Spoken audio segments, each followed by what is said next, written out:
Look at the state of you. This is why novice adventurers are warned to stay away. But there's always somebody who thinks they're stronger than they really are. You were absolutely torn to pieces. Where's the head? I hope it's not missing. Ah, there you are. Ugh, barely any of the face is left. Oh well, I don't need you to be pretty. Let's get to reanimating. Here's hoping your spirit hasn't moved on, though with a traumatic death like this, I doubt that could happen.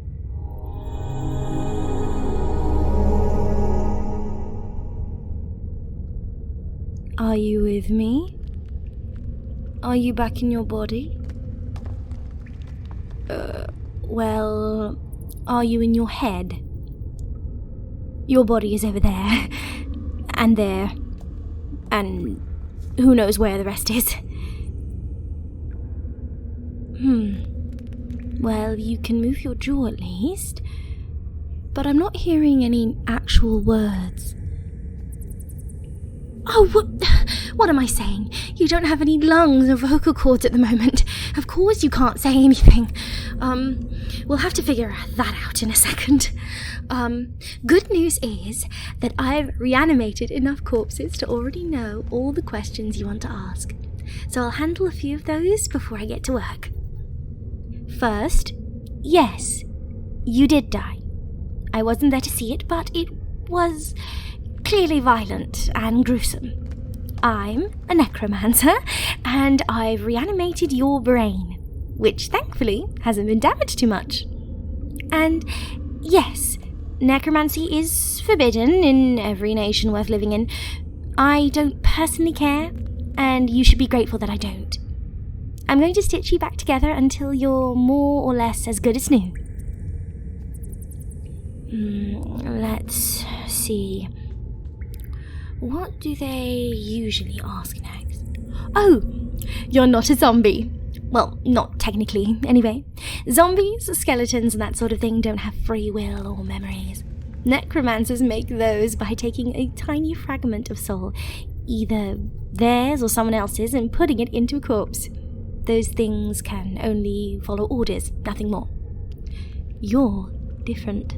Your soul was still near your body, unable to pass to the afterlife due to the trauma you experienced. I tethered your soul back to your body, so you retain all your memories and personality. That makes you white. Next would be... this is annoying. Let me see if I can get you to talk. I think I have a spare set of lungs somewhere. Ah! This'll do for now. This will be a temporary fix until I can repair your body enough for use. Unless... I think your real lungs are actually gone. So these can stay. You still don't have vocal cords, but you can at least whisper.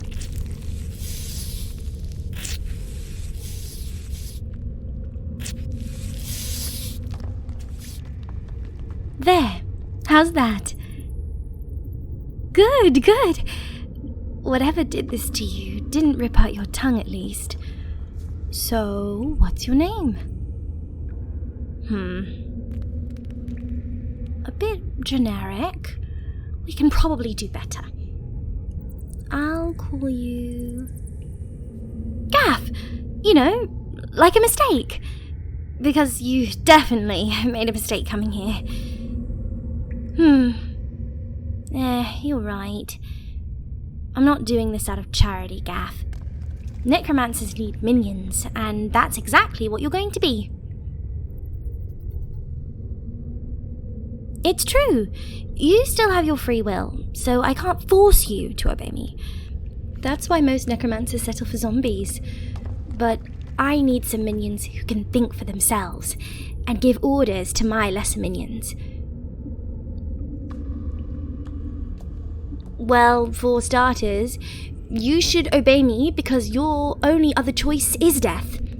Your soul is strapped to your body by my power alone, and I can release your soul at any time.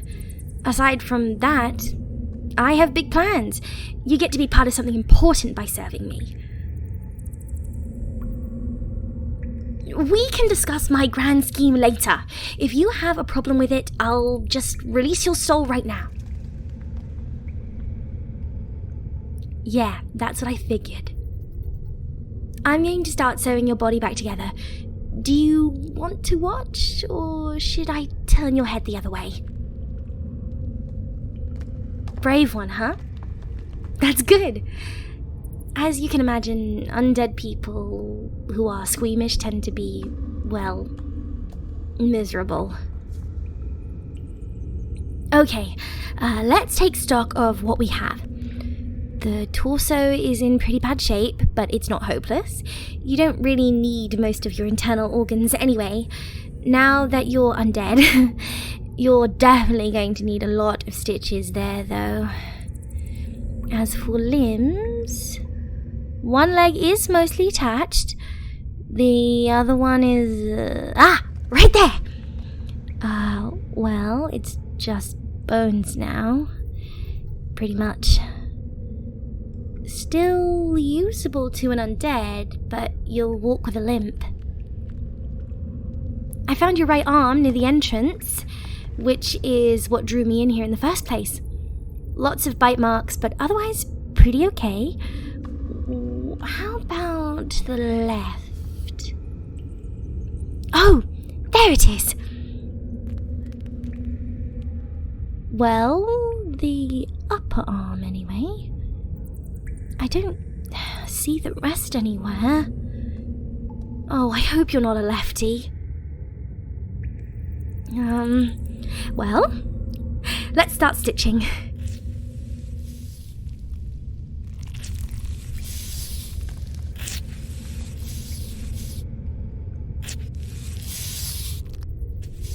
This hole in the front of your torso is actually pretty convenient. So I'm going to leave it for now, and I have a few things to stitch in your body cavity in a minute. The throat is... Man, if I tried to sew all that back together, it'd be more thread than flesh. We'll have to go artificial. Probably for the best, actually. Beheading is one of the easiest ways to deal with an undead. So if I make the whole neck out of something sturdier, that should make you that much tougher. So while I'm working on you, who exactly are you, Gaff? I assume you're an adventurer of some kind? Really? The Gertrude of Andonna is your mother? That's quite a claim to fame. So what's the kid of a famous warrior doing dead in the mid-level of a monster dungeon?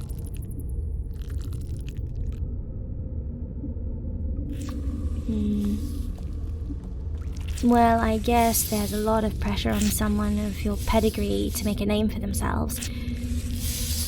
I guess I can see why you jumped into the deep end. The name Gaff is still fitting, though. Okay, the torso is all in one piece, and now... No, the head goes on last. You can't feel pain anymore, but new undead still tend to shy away from needles and the flesh out of habit. You won't hold still if I reattach your head now. Limbs are next. This'll be way easier than the torso, thank goodness. As for your left arm, I can get you a whole bunch of neat prosthetics. I don't have those with me, but there are some fun ones back at my place. Oh, you know, aside from just a normal hand, there's a classic hook, a sword, a hammer. I think I might have some other ones too. Oh, thanks. I've had a lot of practice sewing bodies together.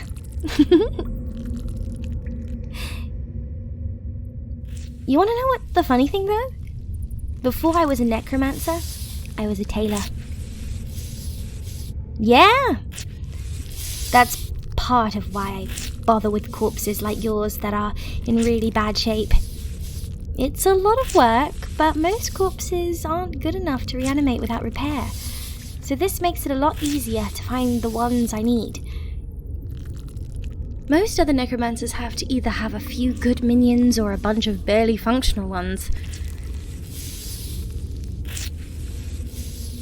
Oh yeah, there are way more of us than you'd expect. Just because something's taboo doesn't mean people won't do it.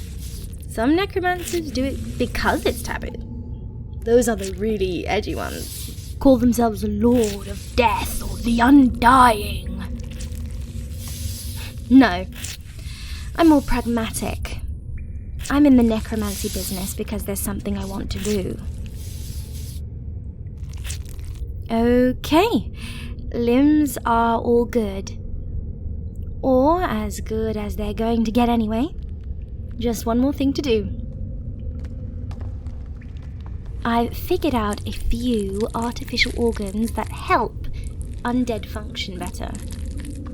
That's where this big old hole in your chest is going to come in handy. First of all, you're going to have this bile sac. It works a bit like your liver and kidneys, but specialized for an undead. It's going to slowly replace your blood with bile. Of course, most of your blood is already gone anyway. The bile keeps you from getting stiff. All my minions have the bile sac, but only my whites get this special occult organ. It's enchanted with some of my magic. You'll be able to control my minions more easily thanks to this, though you won't be able to turn them against me. There. I'm going to unattach your lungs for just a second so I can put them in there. And finally, the head. You'll get control of your body before I finish. So try to hold still even after you start to feel your body.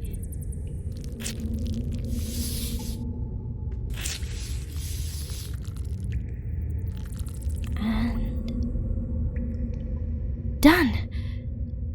So, how do you feel? Yeah, it's not the same as being alive, but it's better than being dead, right? Good. Now, follow me. We're going home. I have a lot of big plans for you, Gaff.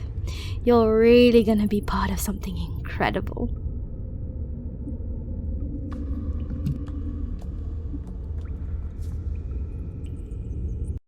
Hey everybody, it's me, Gemini Audios. Just wanted to say thank you to the patrons who are helping support this channel. If you want to support in any way, feel free to look. The links will be down below. Also, if you're 18 years or older, feel free to join us in the Gemini Audios Discord server. We hang out, we chill. Also, I'll be live streaming more. Also, we do other things like game nights. Also, you can meet up with people, talk, chat, and get to know us. And sometimes I'm in there, so feel free to come and chat with me if you ever want to speak and hang out. The link to the Discord will be down below as well. Thank you guys so much. And remember, Gemini loves you. Bye-bye!